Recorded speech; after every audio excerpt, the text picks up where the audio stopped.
All right, let's start this morning with the pandemic relief package, joined today by one yes vote from the Michigan congressional delegation and one no vote from the Michigan congressional delegation. The yes vote belongs to Democratic Congresswoman Brenda Lawrence. The no vote belongs to Republican Congresswoman Lisa McClain. Great to have you both back with me on Flashpoint. Congresswoman Lawrence, let me start with you because you have heard by now all of the complaints about this bill being a Christmas tree with way too many presents underneath it that don't have enough to do with the pandemic. Why are those criticisms wrong? Why are you a yes?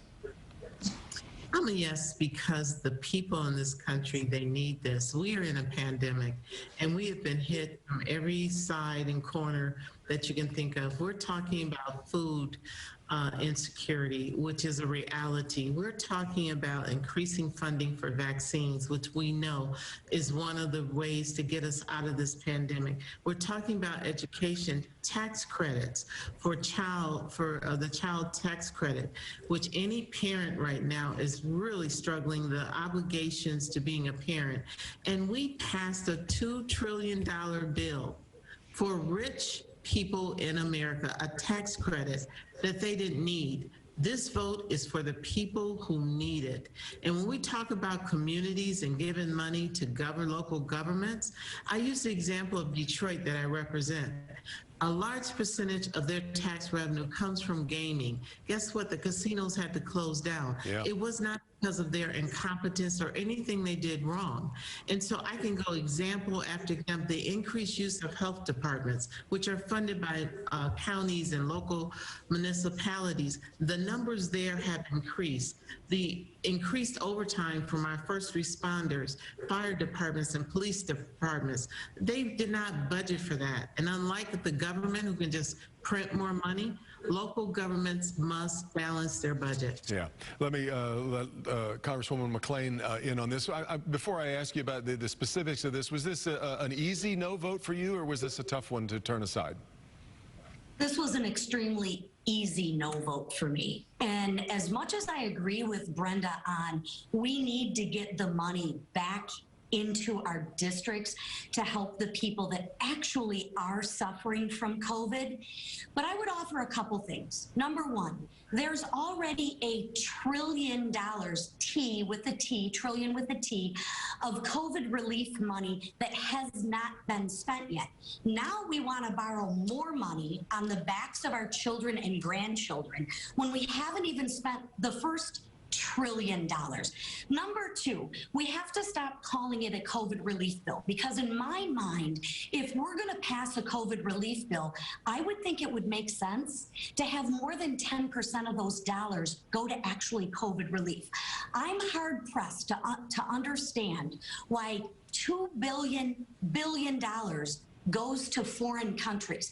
I would rather have that $2 billion come back to the people and the business owners in the 10th district. I need someone to explain to me how $112 million for a tunnel in Silicon Valley helps the people of the 10th district for the COVID relief. So for me, I'm in 100% agreement that we need a COVID relief bill. We just need more than 10% of the dollars to go to actually COVID relief. That's why this is a Pelosi payoff bill, not a COVID relief bill. Congresswoman Lawrence, you see this all the time in spending bills. They get loaded down with lots of extras. What do you say about the argument that this was no time for that? I agree. I resist and deplore these what we call poison pills. But when I'm looking at this bill and I'm looking at the number of evictions in my district, I look at the people and the phone calls and the letters that are telling me we need help. The unemployment in our country has not started to improve and people are hurting.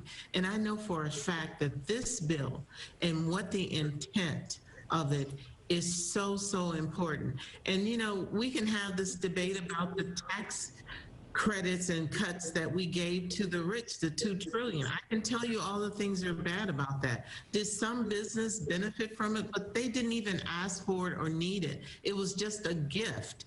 This is something that we know in America, that the vaccines, the child care, the hunger, the evictions, the unemployment, the small business loans, and a lot of the problems with the small business loans when it first rolled out hindered a lot of people from using that. So the amount of money that's being quoted today is not a reality because people have been given another opportunity with training and changing the. Let me interrupt for just a sec. Does it make any sense, though, to have things in there like a tunnel, like backfilling union pensions that were overspent and mismanaged long before the pandemic hit? I would debate you on pension funds being mismanaged or overspent, but the reality is if your father or your mother was working for a automotive company or a steel mill, and it's time for them to retire, they did not mismanage that money. We need to have laws to hold people accountable if they do. But when it comes to pensions and it comes to protecting them and allowing some quality of life while we go after the bad players, I say absolutely. But we have to be sensitive to our pensions. And in Michigan, a strong union state, I think we have a higher level of accountability to protecting the pensions that a lot of people in non-union places don't get. Congresswoman McClain, we've heard complaints from the other side saying, oh, now all of a sudden Republicans are worried about spending when for the 4 years of the Trump administration, the deficit ran out of control. It's interesting that we're kind of seeing now the old school positions. The Democrats are accused of never seeing a spending bill they don't like, and that Republicans don't ever want to spend money on anything worthwhile. You certainly understand that there's really no such thing as a perfect bill, right? 100%. And I think we have to strive for progress rather than perfection. And I would agree that we need to take care of our people in our districts. But what I'm going to press back on is if we're going to call this a COVID relief bill, then let's put COVID relief dollars in there. If we want to bail out the blue states and bail out the pensions, let's put a bill and call it the pension bailout program. And let's debate it and let's vote on it. We have to start talking with words that matter, right? And words do matter. So as much as I want to debate the pension bailout bill, I just don't think putting the pension bailout bill and the COVID relief bill makes any sense.